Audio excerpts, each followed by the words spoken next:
when I think of something like YouTube or Spotify or any type of recommendation engine, it seems like for consumers, at least at this point, 2022, in our lives, companies have been able to leverage AI, machine learning, predictive analytics to be able to figure out when you launch this app on your phone, in 10 seconds, you will find something to consume, which means they get the benefit of our attention. They can probably sell ads against it, and we get the benefit of the content.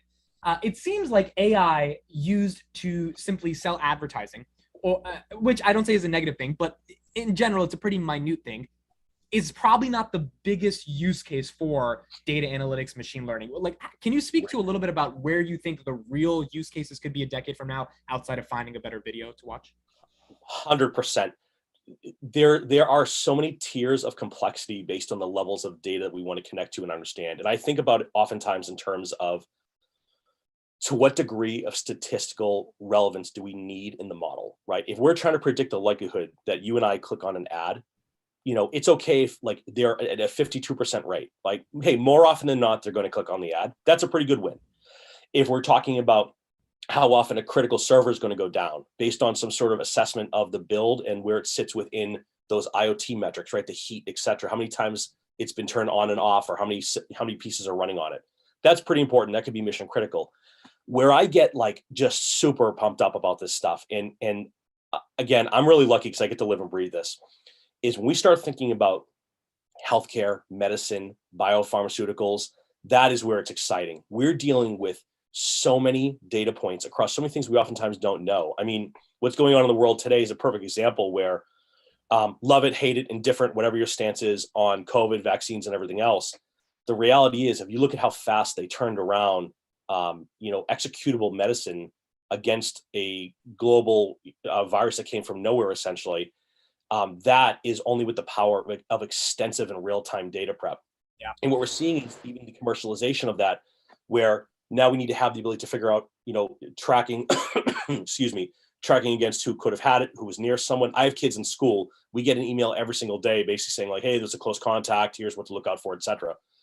And it's sort of that baseline ability to recognize what are the proteins that make up this virus, how are they interacting with cells, how do we figure out a way to create some sort of vaccine against it, and then here we are today, right?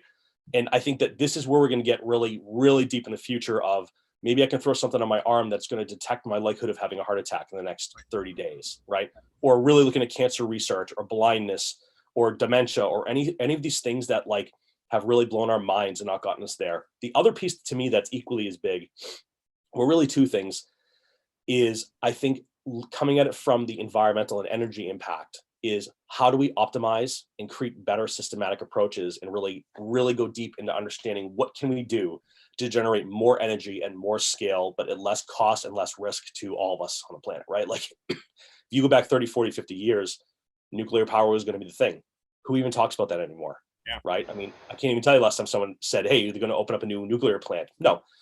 I live on the East Coast. We've got out in Massachusetts in the Cape, we've got the big, of course, I can't think of the name what I'm thinking of, the big windmills, right? The turbines, yeah, the turbine engines are up in the skies, right? And you look at that and like, yeah, they don't move that fast. They're not super efficient, but it's better than nothing, right?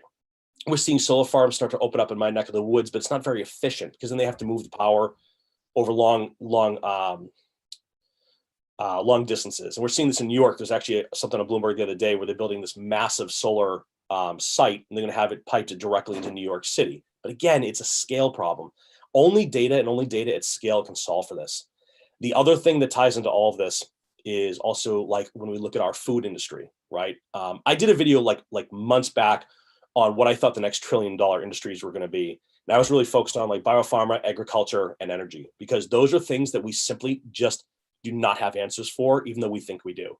Right? It's not a question of just drilling more. It's not a question of just having more farms. We need that farmland for those solar panels. Right. And the solar panel, right? It's like one thing has to hurt the other. So I think only with more intelligent systems where we're driving data at scale and getting those insights at scale can we really bring that to the market in a way that's going to be efficient. And in many ways, what I'm looking for in real time is who is the company delivering the shovels, not doing the digging for the gold. And that's what brings us oftentimes these conversations.